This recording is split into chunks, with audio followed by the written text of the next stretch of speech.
Very good morning to all students. Today date is 17th June. Class 10th, subject is English Literature. In our previous videos, we have read the first chapter of First Flight, A Letter to God. Today we will move on the next chapter, Nelson Mandela, Long Walk to Freedom. Lesson name is Nelson Mandela, Long Walk to Freedom.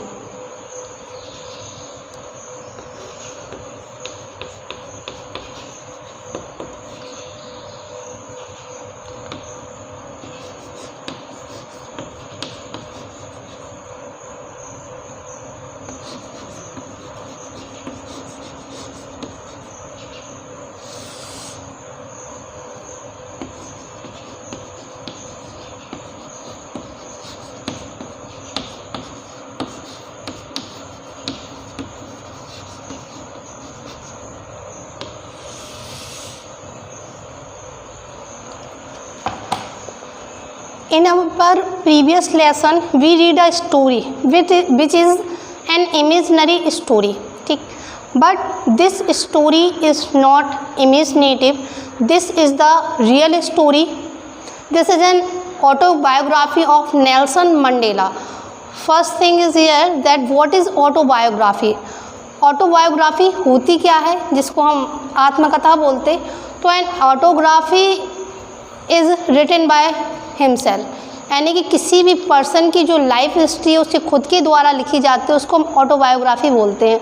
तो यहाँ पे जो lesson है वो related है Nelson Mandela की जीवन से. अब एक क्वेश्चन यहाँ पे ये उठता है कि जो नेल्सन मंडेला हैं वो थे कौन और क्यों हम आज उनकी ये जो आत्मकथा है, जो ऑटोबायोग्राफी, वो क्यों रीड करने वाले हैं. तो आप लोगों ने साउथ अफ्रीका का नाम तो सुना ही होगा. तो ये साउथ अफ्रीका के फर्स्ट ब्लैक प्रेसिडेंट थे. अब ब्लैक प्रेसिडेंट क्यों कह रहे हैं, क्योंकि अब साउथ अफ्रीका में एक सिस्टम था जिसको अपार्थाइड बोलते थे. अब अपार्थाइड क्या होता है, तो apartheid is a policy of racial discrimination that is based on colour, creed, religion. यानी अपार्थाइड क्या होता है, रंग भेद की नीति कह सकते हैं या भेदभाव कह सकते हैं. जाति को लेके भी हो सकता है, कलर को लेके भी हो सकता है, पर्टिकुलर किसी भी समुदाय को लेके भी हो सकता है. तो ऐसे ही साउथ अफ्रीका में भी ब्लैक और वाइट दो डोमेन्स थे, उनके बीच में काफ़ी भेदभाव था. तो उसी सिस्टम के बारे में यहाँ पे जो नेल्सन मंडेला हैं वो बताएंगे कि उनका जो एक स्ट्रगल रहा फ्रीडम के लिए वो कैसा रहा, कैसे उन्होंने एक लंबा सफ़र तय किया और लास्ट में साउथ अफ्रीका के फर्स्ट ब्लैक प्रेसिडेंट बने. और जो भी होगा वो लेसन में जब हम रीड करेंगे तो देखेंगे. चले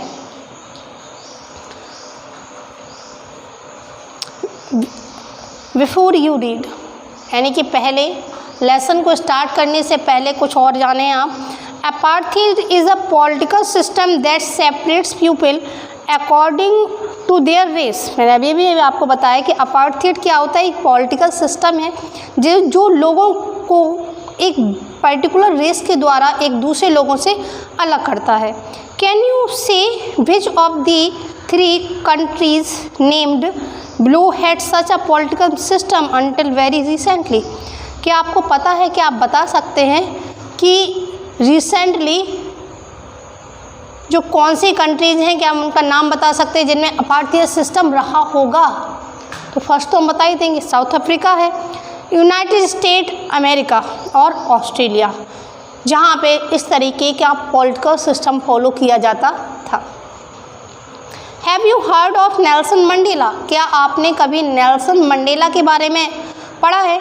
Mandela and his American national Congress, जो नेल्सन मंडेला रहे उनकी पार्टी का नाम क्या था, African national Congress. Spend a life time fighting against apartheid, इन्होंने और इनकी पार्टी ने एक लंबा संघर्ष किया किसके लिए? अपने आप को वाइट डोमिनेशन से फ्री करने के लिए, या इस सिस्टम को, अपार्थाइड सिस्टम को ख़त्म करने के लिए। Mandela had to spend 30 years in prison. जो नेल्सन मंडेला थे, इन्हें एटलीस्ट 30 ईयर्स कहाँ पे स्पेंड करने पड़े? जेल में। Finally democratic election were held in south Africa in 1994। अंततः जो साउथ अफ्रीका में डेमोक्रेटिक इलेक्शन हुए, कब हुए? 1994 में। And Mandela became the first black president of new nation. और जो नेल्सन मंडेला थे वो पहले ब्लैक प्रेसिडेंट बने। यहाँ पे न्यू नेशन दिया गया, इसका मतलब ये नहीं है कि अफ्रीका के बाद कोई एक नया नेशन बनाने वाले थे, ऐसा नहीं है, बल्कि न्यू नेशन यहाँ पे इसलिए कहा जा रहा है क्योंकि वाइट डोमिनेशन पे कहीं ना कहीं ब्लैक डोमिनेशन ने अपना कहें कि एक प्रभुत्व जमा लिया था। तो अब जो सोसाइटी में जो चेंजेस होंगे उसके द्वारा एक नए स्टेट का निर्माण किया जाएगा, नए नेशन का निर्माण किया जाएगा। In this extract from this autobiography, इनकी ऑटोबायोग्राफी के कई पार्ट्स हैं, उन्हीं में से एक पार्ट है आपका कौन सा? Long walk to freedom. कई पार्ट्स में इनकी ऑटोबायोग्राफी लिखी गई है। जैसे हम लोग ड्रामाज वगैरह पढ़ते ना कि ड्रामाज हुए, प्लेज हुए थे, इनमें कई सीन्स होते, एक्ट्स होते, ऐसे ही इनकी ऑटोबायोग्राफी में कई सेक्शन हैं। उनमें से एक सेक्शन आपका है a long walk to freedom. Long walk to freedom Mandela speak about a historic occasion. जो a long walk to freedom है, इसमें नेल्सन मंडेला ने एक ऐतिहासिक घटना का जिक्र किया है, द इनॉग्रेशन। उसको नाम क्या दिया उन्होंने? हिस्टोरिक जो ओकेज़न है उसको नाम दिया inauguration. Can you gas what the occasion might be? क्या आप बता सकते हैं कि वो कौन सा ओकेज़न रहा होगा जिसको उन्होंने नाम क्या दिया है? Inauguration. Check your guess with this news item from the BBC 10 मई 1904। और अगर आप इस वर्ड का मीनिंग जानना चाहते हैं तो हमें क्या करना पड़ेगा? We have to read the article that has given below. इस आर्टिकल को हम रीड करेंगे जो कि BBC न्यूज़ के द्वारा पब्लिश किया गया। देखते हैं इस आर्टिकल में क्या कह रहे हैं। Nelson Mandela has become South Africa's first black president after more than 30 centuries of white rule. Here, Nelson Mandela has become South Africa's first black president after more than 3 centuries of white rule. जो national Mandela थे वो 300 साल के राज्य के बाद, किसके राज्य के बाद? वाइट रूलर्स के राज्य के बाद साउथ अफ्रीका के फर्स्ट ब्लैक प्रेसिडेंट बने। मतलब 300 सालों तक किसका राज रहा? वाइट रूलर्स का रहा। और उसके बाद डेमोक्रेटिक इलेक्शन हुआ 1994 में, जिसके बाद वहाँ पे जो नेल्सन मंडेला थे फर्स्ट ब्लैक प्रेसिडेंट बने। Mister Mandela African National Congress Party won 252 of the 400 seats in the first democratic election of South Africa's history. Mister Mandela जो मंडेला की अफ्रीकन नेशनल पार्टी थी, जब डेमोक्रेटिक इलेक्शन होते हैं 1994 में, तो जो वहाँ पे 400 सीट्स होती हैं, उन 400 सीट्स में से मंडेला की जो पार्टी है वो विन करती है 252 सीट्स। यानी कि पता है कि किसी भी पार्टी को विन करने के लिए मोर देन 50 का मीन्स होता है कि आधे से एक ज़्यादा। अगर आपके यहाँ पे 400 सीट्स बता रहे हैं, अगर इनकी सीट्स 201 भी होती तो भी इलेक्शन विन करके रखते, लेकिन इनकी सीट्स कितनी थी यहाँ पे? 252। तो इन्होंने फर्स्ट डेमोक्रेटिक इलेक्शन हुआ जिसको अफ्रीकन नेशनल कांग्रेस पार्टी ने जीता और एक हिस्टोरिक ओकेज़न था, एक ऐतिहासिक घटना थी ये historic event. The inauguration ceremony took place in the union building amphitheatre in Pretoria today. क्या था? इनॉग्रेशन सेरेमनी जो आयोजित की गई थी, यानी शपथ समारोह कह सकते हैं, took place in the union building. कहाँ पे आयोजित की जा रही थी? यूनियन बिल्डिंग में, एम्फीथिएटर में। और कहाँ पे? ये प्रेटोरिया टुडे। आज कहाँ पे है ये प्रेटोरिया में है। Attended by politician dignitaries from more than 140 countries. जो ये सेरेमनी थी इसमें बहुत सारे पॉलिटिशियंस ने, राजनेताओं ने, एंड डिग्निटेटर्स मतलब जो बड़ी बड़ी पदवी रखते थे या बड़ी बड़ी जो हस्तियां थी, 140 कंट्रीज़ के 140 देशों के कई प्रतिनिधि भी यहाँ पे आए। Never never again will this beautiful land experience the operation of one by another, said Nelson Mandela in his address. जब ये इनॉग्रेशन सेरेमनी चल रही थी तो उस समय नेल्सन मंडेला ने कहा, never never again will this beautiful land, इस सुंदर भूमि पे ऐसा कभी घटित नहीं हुआ होगा। The operation of one by another, said Nelson Mandela in his address. ऐसा कभी नहीं होगा, जो नहीं हुआ होगा, जो अब होगा। यहाँ पे वो सारी घटनाएं, वो सारी चीज़ें लोग एंजॉय करेंगे। एक वर्ड हम लोगों ने अभी ऊपर पढ़ा, क्या बनाएंगे? New nation. तो यहाँ पे है कि बहुत सारे चेंजेज होंगे। Jubilant scenes on the street, यहाँ पे दस दिया गया, यानी कि जो आर्टिकल पब्लिश हुआ होगा उस आर्टिकल्स के कुछ पॉइंट्स जो हैं वो छोड़ दिए गए। क्यों छोड़ दिए गए? Maybe they are not important for us, so we read ahead. Jubilant scenes on the street of Pretoria followed the ceremony with blacks, whites and colors celebrating together. जो सुंदर jubilant beautiful scenes on the street of Pretoria की सड़कों पे बड़े ही सुंदर दृश्य थे।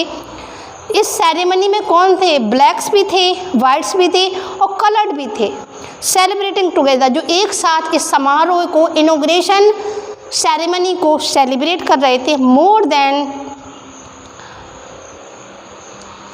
10,000 South African man, woman and children of all races sang and dance with joy. जो करीबन 10,000 अफ्रीकन मैन, वुमेंस और चिल्ड्रन थे, वो एक साथ नाच रहे थे, गा रहे थे, एंजॉय कर रहे थे। Now start our lesson. 10th May dawned bright and clear। जो 10th मई थी, काफ़ी अच्छा दिन था, ब्राइट एंड क्लियर था। For the past few days I had been pleasantly busied by the dignitaries and the world leaders who were coming to pay their respect before the inauguration। कहते हैं कि I had been pleasantly beside, मैं बहुत ही खुशीपूर्वक लोगों से घिरा हुआ था, जिसमें डिग्निटेटर्स थे, जिसमें वर्ल्ड के कई पार्ट से, जो एक तरीके से कहें कि नामी जामी हस्तियां थी, प्रॉस्पर्स पीपल जो वहाँ पे आ रहे थे। Pay their respect before the inauguration, उन्होंने नेल्सन मंडेला को आदर के साथ नमस्कार किया और अपना ट्रिब्यूट भी दिया उन्हें। The inauguration would be largest gathering ever in international leaders of the south African soil. यह साउथ अफ्रीका की भूमि पे पहली बार ऐसा हुआ था कि ये सबसे बड़ी गैदरिंग थी, सबसे बड़ी मीटिंग थी, जिसमें पूरे के पूरे विश्व के एटलीस्ट 140 कंट्रीज़ की रिप्रेजेंटेटिव इकट्ठे हुए थे। The ceremonies took place in the lovely sandstone amphitheater formed by the Union Building in Pretoria. जो सेरेमनी थी वो कहाँ पे आयोजित की गई थी? वो यूनियन बिल्डिंग ऑफ प्रिटोरिया में आयोजित की गई थी। For decades this had been the seat of white supremacy. अगर हम दशकों पहले की बात करें तो यहाँ पे किसकी सुप्रीमेसी थी, किसकी प्रमुखता थी? वाइट डोमिनेंस की थी। And now it was the sights of rainbow gathering of different colours and nations of the installation of South Africa's first democratic non racial government. अगर हम देखें तो ऐसा दृश्य बना हुआ था जिस तरीके से जब बारिश के बाद हम देखते हैं कि रेनबो हमें दिखाई देता है कई रंगों में, तो ऐसे ही वहाँ पे कई देशों के लोग थे और ऐसा प्रतीत हो रहा था कि क्या बन गया वो रेनबो। सभी बड़े खुश थे। Now we stop here. आज यहीं पे इसको रोकते हैं। काफ़ी इंटरेस्टिंग है, अगर आप लोग उसको कोरिलेट करके पढ़ें तो ये आपकी हिस्ट्री के भी चैप्टर में 9th में आप लोगों ने पढ़ा है नेल्सन मंडेला के बारे में, अपार्थाइड पॉलिसी के बारे में। तो जितना भी मैंने आपको शुरुआत में इंट्रोडक्शन दिया इस लेसन का कि ये रियल स्टोरी है, एक ऑटोबायोग्राफी है जो कि नेल्सन मंडेला के द्वारा लिखी गई है। नाम ही दिया गया है Nelson Mandela long walk for freedom. So stop for today. Now we will move on the next video. Please subscribe the channel so that you can find the notification for the next video. Thank you and have a nice day.